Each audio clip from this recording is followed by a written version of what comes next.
you're sick of riding the Wall Street roller coaster, you're not alone. The wealthiest investors in the world don't rely on stocks alone to get rich. The stock market?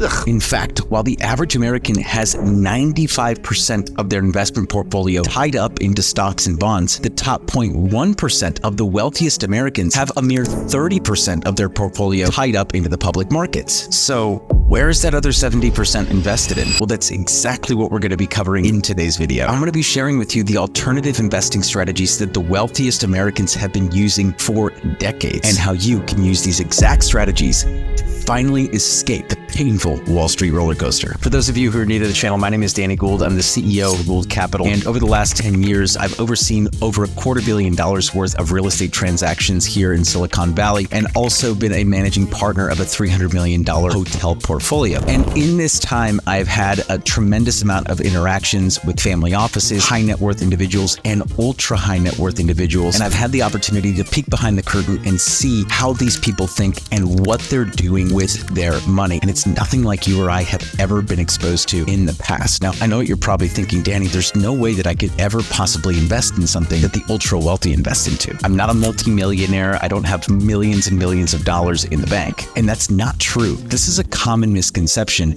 that you need millions of dollars to be able to invest into institutional caliber deals. A lot of these types of deals have a much lower barrier to entry, usually like a $50,000 to $100,000 investment minimum, which isn't chump change by any stretch of the imagination, but sure a hell of a lot less than millions and millions of dollars. And it's certainly a lot less than most people would anticipate. Okay, so now that we've got that out of the way, let's dive into some of the alternative investment vehicles that the ultra wealthy invest in. First up, in the investment vehicle that I particularly specialize in are commercial real estate syndications. You ever see like a massive hotel or a towering skyscraper or a huge office building and drive past it and think, I wonder who owns that? Chances are it wasn't just one person that owned that building, but rather a group of investors structured through what's called a real estate syndication. Now, I know the term real estate syndication sounds really complicated, but it's actually very simple in nature. A real estate syndication is structured via a limited partnership model. It's very quite simple, actually. There are two sets of groups in a limited partnership structure, the general partner and the limited partners. Now, the general partner is responsible for carrying out the entire business plan. They are the executors, and they're the ones that are actually getting their hands dirty and doing all of the work. They're in charge of acquiring the asset, they're in charge of managing the asset, they're in charge of selling the asset, and they're in charge of carrying out all of the details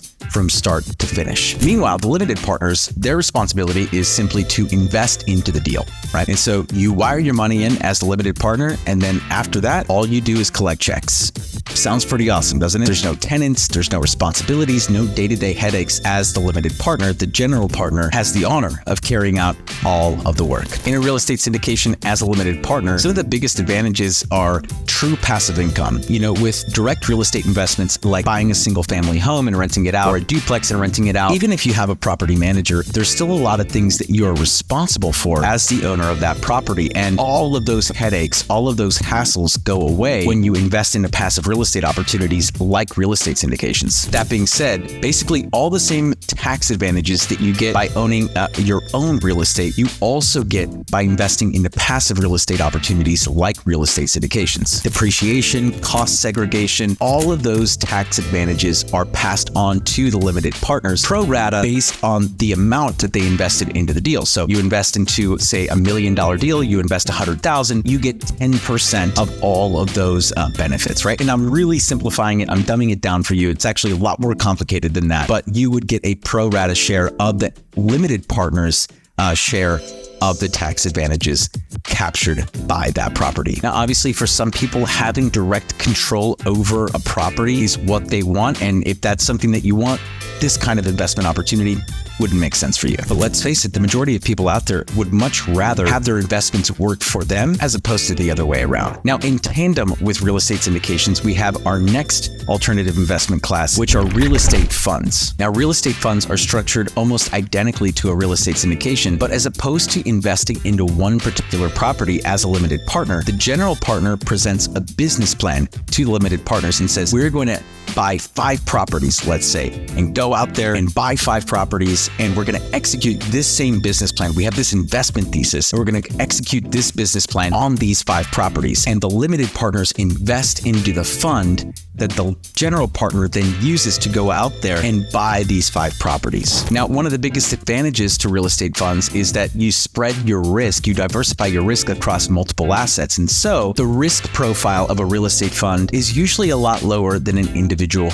real estate syndication. That being said, you still get all of the same passive income advantages that you would get from a real estate syndication by investing into a real estate fund. And from a tax perspective, real estate funds, you do still get to capture all of those same benefits, but the way in which they're distributed to the limited partners is a lot different. And so in real estate syndications, you usually get a lot of those tax benefits right away. And in real estate funds, you can often see a lot of these tax benefits be delayed because of the way that funds are structured. And that is a way more complicated topic than we really have time for in this video. But just know, a tax advantage perspective, syndications can be a little bit more tax advantage, but timing aside, real estate funds and syndications share a lot of the same tax advantages for the limited partners as well. Now, this is an incredibly simplified overview of real estate syndications and funds. And if you're looking for some more in-depth material, or maybe you're thinking, Danny, this sounds awesome and I want to understand how I can actually invest into these types of opportunities, I put together a 40-minute webinar exclusively for you. We break down how the wealthiest investors are leveraging real estate syndications and funds, create massive amounts of wealth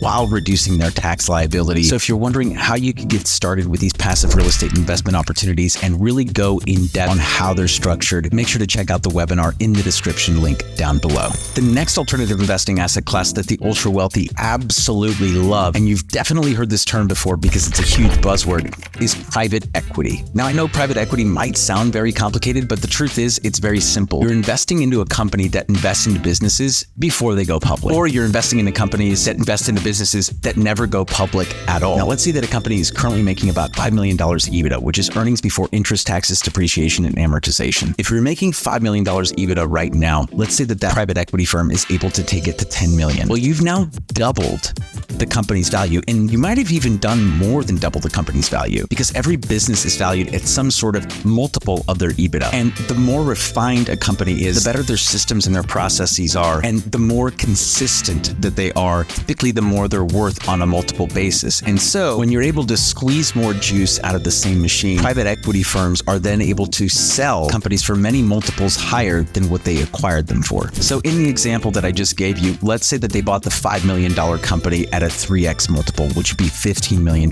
They then take that $10 million company and sell it for a 5x multiple, which is $50 million. They've now made $35 million on a $15 million investment. That's how private equity works, and that's why it's so lucrative. Now, outside of the big three, which are real estate syndications, real estate funds, and private equity, there are tons of other asset classes that fall into the alternative investment category. Art, watches, rare whiskey, private credit, private debt, seed round investments, crypto. These are all alternative investment categories that you can technically invest into yourself. Now, a lot of these niche investment categories are really diversification or wealth storage plays, not necessarily wealth creation plays. The core wealth building engine within alternative investments as a category really comes down to private real estate deals like syndications and funds, and private equity. I'll even throw in hedge funds and crypto, although those are much more volatile plays that really require a ton of expertise in order to discern which investments are worth it and which ones you should stay away from. Now, at this point, you might be thinking, Danny, if these investment opportunities are so good, why hasn't my financial advisor ever brought them up? Well, let me tell you a little secret. The reason your financial advisor hasn't brought these up before is because they don't get paid on them. Wall Street advisors earn fees when your money stays in their system. Stocks, mutual funds, ETFs, when you invest into those, they earn fees. But when you take their money and put it into private investments like real estate syndications or funds, they make nothing. So if your investment strategy up until this point has been take my money and give it to my financial advisor, they'll know what to do with it. Just know that they will never recommend these types of alternative investments unless you start taking control of your investment future. Now, I know what you're probably thinking, Danny, this sounds great, but like, A, how am I supposed to find these deals? B, how am I supposed to find the time to find these deals and find these types of opportunities? And not only that, but like, I don't even know what to look for. Like, I have very little knowledge to actually be able to assess these types of opportunities. And that's really, in my experience, what holds 99% of investors back. They lack the time, the knowledge, or the access to really invest into these types of opportunities. Because let's face it, these deals aren't showing up on E-Trade. They're not showing up on Robinhood. You have to know people that are in this world. Now, as I managed a $300 million hotel portfolio and was raising capital for that group, I recognized that this was actually a major problem out there, and that's why I started Gould Capital. We find great deals and analyze them, and when we find an opportunity that we're excited to invest into, we let our investor community know, and if any of them want to invest alongside of us, we invest together as a group. Now, my investor community is super exclusive. I don't let just anyone in, but if you're interested in learning more about how you could access my investor community and become a part of it, you can find a link to my calendar in the description box down below. Find a time to chat with me via Zoom, and we can see if it's a good fit. Now, I will say one of the requirements to join my investor community is that you at least make $200,000 a year or have a net worth of over $1 million.